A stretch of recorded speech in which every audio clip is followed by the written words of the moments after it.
우리에게 주시는 하나님의 말씀 여호수아 2장 18절에서 24절의 말씀이 되겠습니다. 여호수아 2장 18절에서 마지막 24절까지의 말씀 이제 한 목소리로 합독하시겠습니다. 우리가 이 땅에 들어올 때에 우리를 달아내린 창문에 이 붉은 줄을 메고 내 부모와 형제와 내 아버지의 가족을 다 네 집에 모으라. 누구든지 내 집 문을 나가서 거리로 가면 그의 피가 그의 머리로 돌아갈 것이요 우리는 허물이 없으리라. 그러나 누구든지 너와 함께 집에 있는 자에게 손을 대면 그의 피는 우리의 머리로 돌아오려니와 내가 우리의 이 일을 누설하면 내가 우리에게 서약하게 한 맹세에 대하여 우리에게 허물이 없으리라 하니 라합이 이르되 너희의 말대로 할 것이라 하고 그들을 보내어 가게 하고 붉은 줄을 창문에 매니라.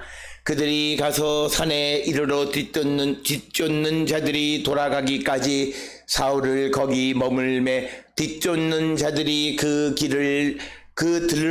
그들을 길에서 두루 찾다가 찾지 못하니라.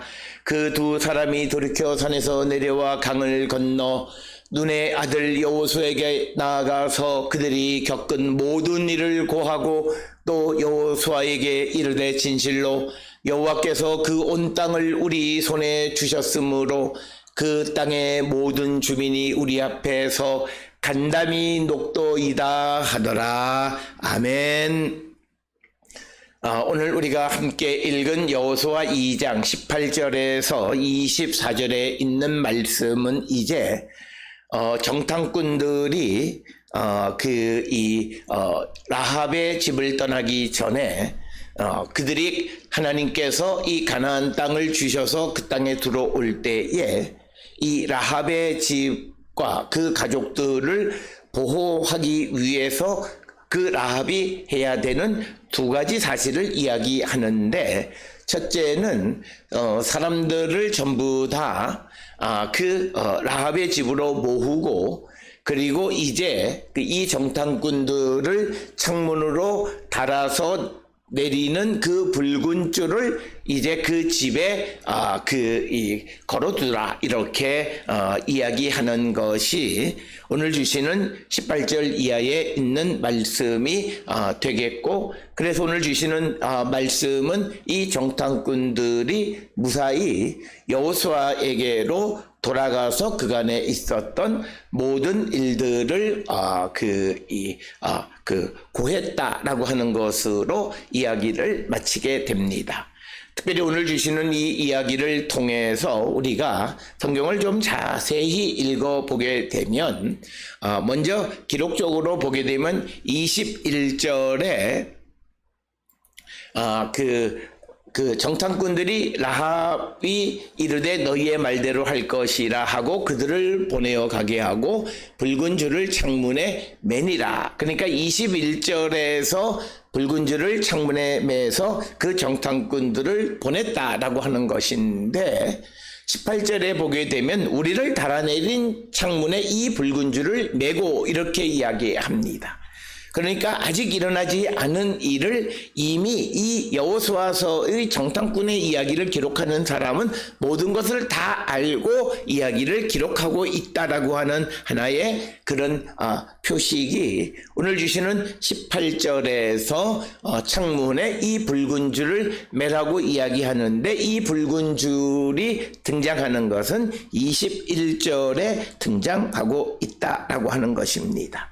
그래서 이 성경을 기록하는 사람은 모든 것을 다 알고 결과까지 다 알고 그 이야기를 구성하면서 가장 극적으로 구성하는데, 오늘 주시는 18절과 21절을 통해서 보면 지금 이 사실을 기록하는 사람은 모든 것을 다 알고 있었다라고 하는 것이고, 또 그냥 순서적으로 그냥 이해하려면 지금 이야기하는 가운데에 이 라합이 붉은 줄을 어디서 가져왔기 때문에 그 줄을 이제 창문에 매라 이렇게 이야기했습니다. 그런데 그렇게 설명하려면 우리를 달아내렸다라고 하는 그 구체적인 행위는 21절에 등장하기 때문에 그 설명 역시도 온전한 설명은 아닙니다. 그러나 오늘 주시는 본문의 말씀에서는 붉은 줄을 이제 매라라고 하는 것이고, 그리고 자기의 가족의 모든 식구들을 라합의 집으로 불러 모으고 그 집을 나가지 말라고 부탁하는 것이 19절의 말씀이 되겠습니다. 특별히 19절에 보게 되면 누구든지 내 집 문을 나가 거리로 가면 그 피가 그의 머리로 돌아갈 것이요 우리는 허물이 없으리라. 그러나 누구든지 너와 함께 집에 있는 자에게 손을 대면 그의 피는 우리의 머리로 돌아오려니와. 그래서 오늘 주시는 본문의 말씀의 핵심은 지금 이 정탐꾼들이 말한 대로 라합의 집안에 있는 자들은 생명을 안전하게 보장할 것이다 라고 이야기합니다. 특별히 오늘 주시는 이 19절은 특정 지역에 있는 사람들에게 대한 구원을 나타냅니다. 그래서 라합의 집이라고 하는 그 구역 안에 있는 자들의 구원을 이야기하는 것이고, 이런 이야기들은 성경에 여러 번 등장하는데 이스라엘 백성들이 애굽에 있을 때 여호와께서 애굽에 재앙을 내릴 때에도 이스라엘 사람들의 있는 곳에는 재앙을 내리지 않고 애굽 사람들의 밭에 우박을 내린다든지 그렇게 특정 지역에는 하나님께서 재앙을 내리지 않고 특정 지역에만 재앙을 내리는 이야기들이 있습니다.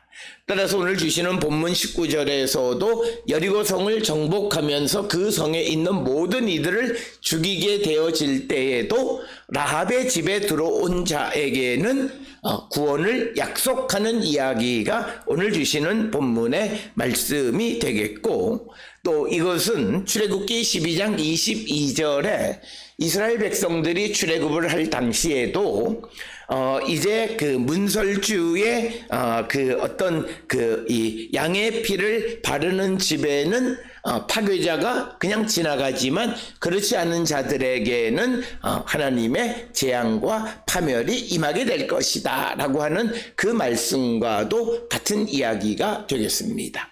따라서 오늘 주시는 본문의 말씀에서 하나님께서 정해주신 특정 지역 그곳에 있는 자들에 대한 하나님의 구원을 우리에게 가르쳐 주는 것이고, 이것과 유사한 것은 우리가 잘 아는 도피성과 같은 이야기다라고 하는 겁니다.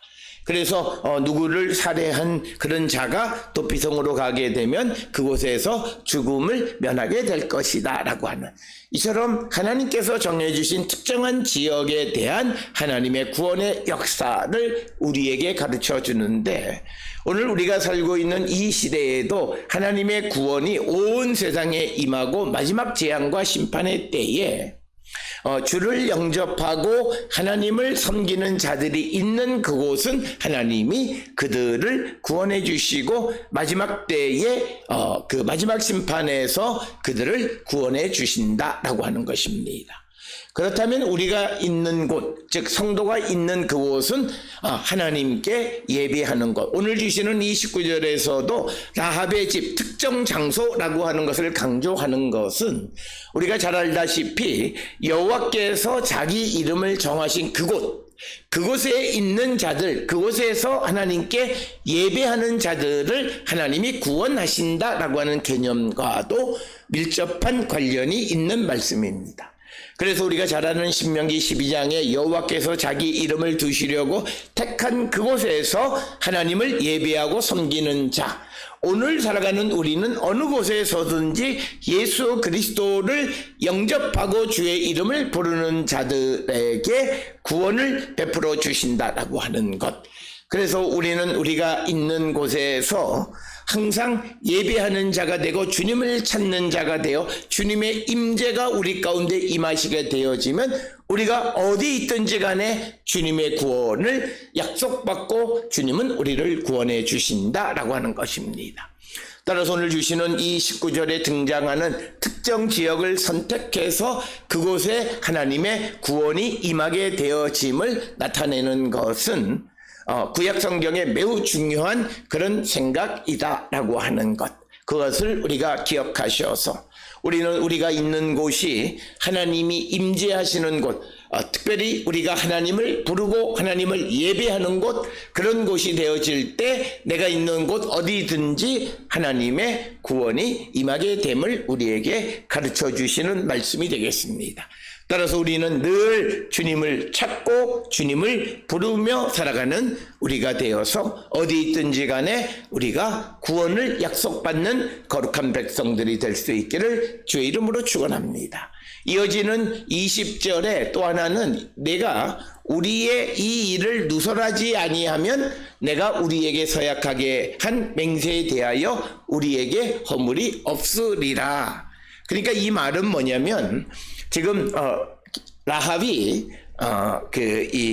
정탐꾼들에게 하나님 앞에 우리를 구원하겠다, 너희들이 가나안에 들어올 때 우리 가족들을 지켜주겠다고 약속하게 한 그 약속이 이루어지려면 정탐꾼들의 이야기를 누설하지 말아야 된다라고 하는 하나의 조건이 되겠습니다.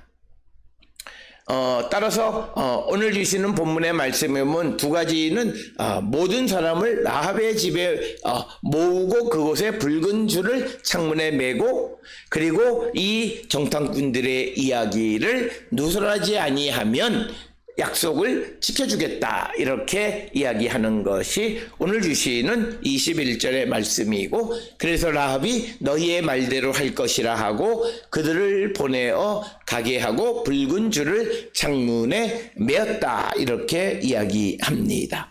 특별히 오늘 주시는 본문의 말씀에서 붉은 줄을 맸다라고 하는 것은 아마도 그가 붉은 그런 색깔로 꼬아서 만든 그런 밧줄 이런 것들을 창문에 매었다, 이렇게 우리가 이해할 수 있습니다. 따라서 오늘 주시는 18절로부터 21절까지에서 우리에게 굉장히 중요한 어떤 신학적인 주제를 제공하는데, 구원은 신뢰 속에서 이루어지는 것이다. 즉 구원은 서로가 상대에 대한 그런 의무를 다할 때에 그 구원의 약속이 성취되어짐을 우리에게 보여줍니다. 특별히 우리가 특히 하나님은 신실한 분이시기 때문에 문제가 없지만 우리가 하나님에 대한 약속을 지키는 자들을 하나님은 구원해 주시는데, 오늘 주시는 라합에게 구체적으로 이 일을 누설하지 않는 비밀을 지키는 것, 그리고 그 가족들을 라합의 집에 모으고 붉은 줄을 창문에 매는 것, 그것이 그 약속을 지킬 때 하나님께서 그 정탐꾼들은 자기들이 하나님 앞에서 한 약속을 지켜줄 것이다, 이렇게 이야기합니다. 따라서 오늘 주시는 본문에서 우리는 하나님 앞에 신실한 사람이 되어야 합니다. 즉 하나님과의 약속을 소중히 여기는 자가 될 때 우리는 하나님의 구원을 얻을 수 있다라고 하는 것입니다. 물론 우리가 행위로 구원을 받는 것은 아니지만, 그러나 우리가 하나님의 백성으로 특별히 우리가 자원해서 하나님에게 약속한 것들이 있다면 그 약속을 분명히 지키며 살아가는 자들이 될 때 우리는 구원의 확신 가운데 살아간다. 그래서 우리가 좀 더 깊이 이야기하면 구원의 확신은 내가 지금 하나님의 약속을 지키며 살아가고 있을 때 그는 구원의 그 확신 가운데 살아갑니다. 그러나 신앙생활을 하면서 자신의 구원에 대해서 확신하지 못하는 사람들의 특징은 그가 지금 하나님과의 약속을 지키지 않고 살아가기 때문에 자기도 알아요. 내가 하나님과의 약속을 지키지 않는다라고 하는 사실 때문에 자신이 하나님의 구원에 대한 확신이 약해지는 거예요. 그래서 우리는 오늘 주시는 이 본문의 말씀을 통해서 정탐꾼들이 이 라합에게 우리와의 약속을 지키면 반드시 우리가 너를 구원해주고 너의 가정을 구원해줄 것이라고 약속하는 겁니다. 따라서 우리가 이 땅을 살아가면서 하나님께 약속한 것들, 빛의 자녀의 삶을 살아가는 것, 예수께서 우리에게 요구하시는 대로 서로 사랑하며 살아가는 삶을 사는 일들 등등 모든 그 주님과의 약속을 지키며 살아가기를 결단하고 그런 삶을 살아갈 때에 우리에 대한 하나님의 구원을 우리가 체험하고 구원의 확신 가운데 살아가는 자가 된다라고 하는 것입니다. 따라서 이제 이 정탐꾼들을 붉은 줄을 창문에 메어서 내려보내고 22절에 보면 그들이 가서 산에 이르러 뒤쫓는 자들이 돌아가기까지 사흘을 거기 머물매 뒤쫓는 자들이 그들을 길에서 두루 찾다가 찾지 못하니라. 23절에 그 두 사람이 돌이켜 산에서 내려와 강을 건너 눈의 아들 여호수아에게 나아가서 그들이 겪은 모든 일을 고하고 24절에 또 여호수아에게 이르되 진실로 여호와께서 그 온 땅을 우리 손에 주셨으므로 그 땅의 모든 주민이 우리 앞에서 간담이 녹도이다 하더라. 그래서 이 정탐꾼들이 안전하게 다시 여호수아에게로 돌아가서 그들이 본 것을 보고하는 내용이 우리가 22절 이하에서 나타난 그런 이야기가 되겠습니다.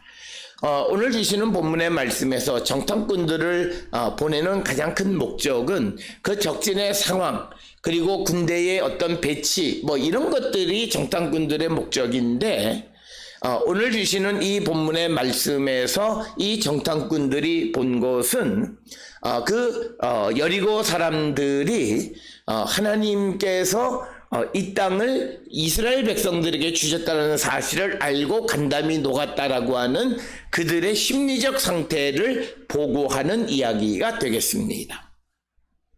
사실은 이 이야기는 그들이 정탐을 한 목적과는 조금은 좀 다른 것이고, 이것은 단지 그들이 확신을 가지고 하나님이 요단을 건너라고 하는 명령을 수행하는 데 필요한 것이지 그 땅을 정복하는 데 구체적으로 필요한 것은 아니고, 특히 이것은 알지 못한다 할지라도 하나님께서 그들을 건너가라면 가게 되면 이것은 다 이루어 주시는 것입니다. 그럼에도 불구하고 여호수아가 정탐꾼을 보냈는데 이것은 앞에서 말씀드렸듯이 하나님의 명령으로 보낸 것이 아닙니다. 여호수아가 자기의 민수기서에서 가데스 바네아에서 정탐꾼으로 갔던 경험을 되새겨서 그 정탐꾼을 보낸 것인데, 이 정탐꾼들을 통해서는 이야기가 갑자기 전환되어져서 기생 라합의 가족을 구원하는 이야기로 바뀌어진 것을 우리가 보게 됩니다. 오늘 주시는 본문의 말씀에서 우리에게 주시는 것은 특별히 우리가 하나님께 묻지 않고 하나님이 허락하시 않은 일을 할지라도 하나님께서는 그 일을 통해서 하나님의 일을 이루시는 분이시다라고 하는 겁니다. 그래서 오늘 주시는 본문 이 정탐꾼의 이야기 속에서 가장 큰 수혜자는 라합과 그 가족이 구원의 약속을 받은 것이다 라고 하는 것입니다. 그래서 하나님은 이스라엘 백성들이 하나님께 여쭙지 않고 정탐꾼들을 보내고 하는 일들, 즉 하나님은 그냥 올라가라, 건너가라 이렇게 이야기하면 그냥 건너가면 되는데, 그것의 땅을 정탐하는 그런 일을 반복적으로 행하는 여호수아에게 단지 하나의 확신은 하나님이 이 땅을 우리에게 주신다라고 하는 것을 그 땅 주민, 즉 여리고 사람들도 확신하고 있습니다 라고 하는 사실이에요. 그러니까 하나님의 약속을 믿는 다른 사람들의 확신을 통해서 자신들의 어떤 확신을 갖는 것밖에는 없고, 어떤 전쟁을 하는 과정 속에서 어떤 전술적이나 전략적으로 도움이 되는 이야기는 아무것도 없을 뿐만 아니라 이제 요단을 건너서 여리고를 정복하는 이야기를 우리가 아는데 그 이야기 속에서 이 정탐꾼들의 역할은 아무 역할도 하지 못한다라고 하는 거예요. 따라서 오늘 우리가 살고 있는 이 시대에 내가 지금 살아가는 삶이 정말 하나님이 허락하시고 하나님의 인도함을 따라 살아가는 것인가. 비록 내가 하나님의 인도함을 따라 살지 못한다 할지라도 그 일을 통해서 하나님께서는 하나님이 하시는 구원의 역사를 이루시고 하나님의 구원의 일을 듣고 하나님에 대한 믿음을 갖는 자들의 구원을 이루시는 일은 하시지만, 그러나 우리가 하나님의 허락 없이 살아온 삶이 다음에 그 가나안을 정복하는데 아무 영향도 주지 못한다는 거예요. 오늘 주시는 24절의 이야기는 하나님이 약속하신 것, 그것이 확실하다라고 하는 것밖에는, 그러니까 결국은 이 이야기를 통해서 간접적으로 이 이스라엘 백성들에게 하나님이 약속하신 가나안을 너희에게 줄 것이라고 하는 약속에 대한 확신이 부족한 두려움 가운데 있는 그런 자들에게 두려움을 없애주는 역할, 즉 믿음을 세워주는 역할을 할 뿐이다. 그래서 우리에게 중요한 것은 우리가 어떤 일을 행하든지 무엇보다도 하나님께 묻고 그 물음에 응답받는 삶을 살아가는 자들이 되어야 합니다. 특별히 우리가 하나님께서 허락하지 않은 일을 하는 가운데에서 누가 구원을 받고 구원의 역사가 나타난다 할지라도 그것이 내가 하는 일을 허락했기 때문이 아니라 그냥 하나님은 우리가 하는 일을 통해서 하나님의 구원의 역사를 이루시는 것이고, 지금 내가 살아가는 삶이 미래의 내 삶에 아무런 도움도 되지 않는 삶을 살아가는 자들이 살아가는 삶이 된다라고 하는 것입니다. 그렇기 때문에 우리가 사는 지금의 삶이 미래의 나의 삶에 큰 영향을 끼치고 인과관계가 있는 삶이 되려면 무엇보다도 우리가 하나님의 인도함을 받고 살아가는 자들이 되어야 함을 우리에게 가르쳐 주시는 말씀이 되겠습니다. 따라서 오늘 우리가 주시는 말씀을 통하여 우리의 삶을 돌아보면서 내가 살아가는 삶이 하나님의 인도함을 따라 살아가는 삶인가 아닌가를 우리가 돌아보고, 주께서 인도하시는 삶을 살아가는 자들이 그 일이 형통할 뿐만 아니라 지금 살아가는 삶이 미래의 삶에도 열매 맺는 삶을 사는 거룩한 백성들이 될 수 있음을 우리가 분명히 기억하셔서 우리가 이후로 행하는 모든 일들을 하나님께 묻고 응답받고 살아가는 거룩한 백성들이 될 수 있기를 주의 이름으로 축원합니다.